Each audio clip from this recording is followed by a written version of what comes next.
Okay, so let's talk about that little device you're probably holding in your hand right now, your phone. Ever stop to think about the magic trick it pulls on you every single day? You know, the one involving all those apps that feel completely, totally free. But are they really? We're going to pull back the curtain and see what's really going on. So, first things first, we're going to start with a really simple but kind of profound question. It's about the apps that pretty much run our lives, right? The ones that connect us, make us laugh, and yeah, let's be real, sometimes they just completely suck us in. I mean, really think about this for a second. You've got TikTok, YouTube, Instagram. These are some of the biggest, most valuable companies ever. They have armies of the smartest engineers on the planet, and they just give you their main product for nothing? For free? How on earth does that even work? Okay, so here it is. This is the big reveal. It's all based on one huge misunderstanding. We all walk around thinking we're the customer, but we're not at all. The real product, the thing that's actually being bought and sold here, it isn't the app, it's you. Well, more specifically, it's your attention. And this whole setup, it actually has a name. It's called the attention economy. You can think of it as this invisible engine humming away in the background, powering like a huge chunk of the entire modern internet. So let's break down what that really means. All right, in the attention economy, your eyeballs, that's the money, that's the currency.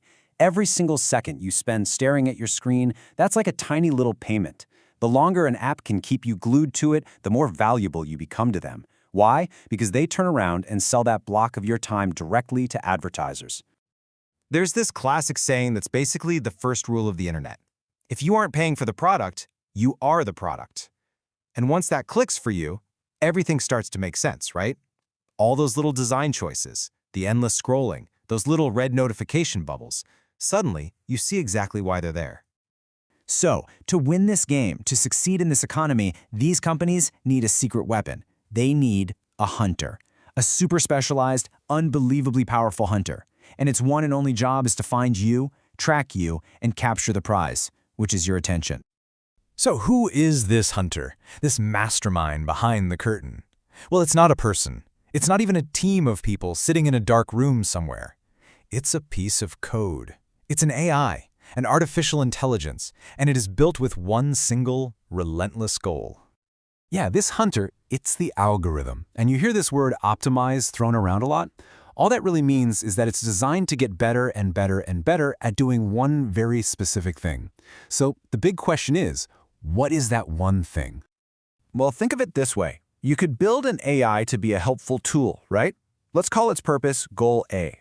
Help you find that perfect pancake recipe, and then it gets out of your way. But you could also build an AI to be more like a trap. Its purpose, Goal B, is to keep you scrolling for hours, long after you've totally forgotten you were even looking for pancakes. And yeah, you guessed it. Most of the free apps we use are optimized for Goal B, the trap. So how does it actually do it? How does the AI trap your attention? Well, this isn't some kind of digital magic. It's actually a science. The AI uses a very specific set of psychological tools, tricks really, that are designed to tap into the predictable little quirks of how our brains are wired. So let's open up the algorithm's toolkit and see what's inside. We call these things hooks. They're features that are literally engineered to grab onto your attention and make it really, really hard to look away. And trust me, once you learn to spot them, you'll start seeing them everywhere. So, what's in the toolkit? First up, you've got the infinite buffet. That's your auto-playing videos and your endless news feeds. They're designed so there's never a natural stopping point.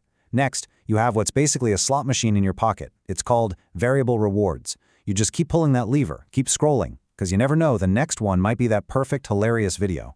Then, of course, you've got those little red notification dots. They are pure psychological genius, creating an itch in your brain that you just have to scratch. And finally, you get things like streaks, which gamify the whole experience and make you feel like you're losing if you don't log in every single day.